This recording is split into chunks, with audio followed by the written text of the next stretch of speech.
बहुत समय पहले की बात है। किसी गांव में एक बुजुर्ग व्यक्ति रहता था जिसका नाम हरि दादा था। वे बहुत ही विद्वान और सज्जन थे। उन्होंने अपने जीवन को पूरी तरह से अपनाया और उम्र के इस पड़ाव में भी वह अपनी ईमानदारी, मेहनत और अनुभव से गांव वालों की मदद किया करते थे। एक दिन हरि के पास गांव के कुछ बच्चे आए और कहा, दादाजी, आपने तो अपना जीवन बहुत अच्छे से जिया है, तो हमें भी बताएं ना कि इस जीवन की सबसे बड़ी सीख क्या है।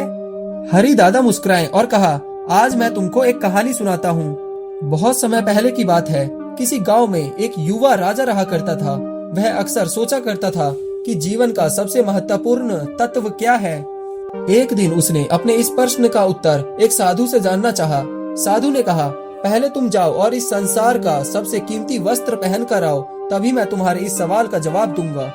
राजा इस संसार का सबसे महंगा वस्त्र पहन के उस साधु के पास जाता है, लेकिन साधु अभी भी चुप था। राजा के पूछने पर उस साधु ने कहा, अब जाओ इस संसार की सबसे सस्ती वस्त्र पहन कर आओ। राजा को कुछ समझ न आया, लेकिन उसने साधु के कहने पर इस संसार की सबसे सस्ती वस्त्र पहनी और साधु के सामने आ गया। अब साधु ने उत्तर दिया, जब तुम इस संसार के सबसे महंगे वस्त्र पहने तब भी तुम यहाँ के राजा ही थे, और जब अब तुम सबसे सस्ते वस्त्र में आकर यहाँ खड़े हो, अभी भी तुम इस संसार के राजा ही हो। इसका अर्थ यह है कि वस्त्र या फिर कोई भी बाहरी वस्तु महत्वपूर्ण नहीं है, बल्कि तुम्हारे अंदर की सच्चाई और ज्ञान यह महत्वपूर्ण है।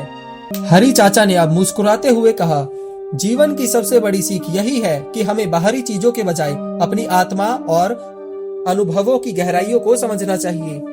बच्चों को भी समझ आ गया कि जीवन में अनुभव और ज्ञान ही सबसे महत्वपूर्ण है। हरि दादा की कहानी ने उन्हें जीवन की गहराई को समझने में मदद की और उन्होंने हमेशा इस बात का पालन भी किया।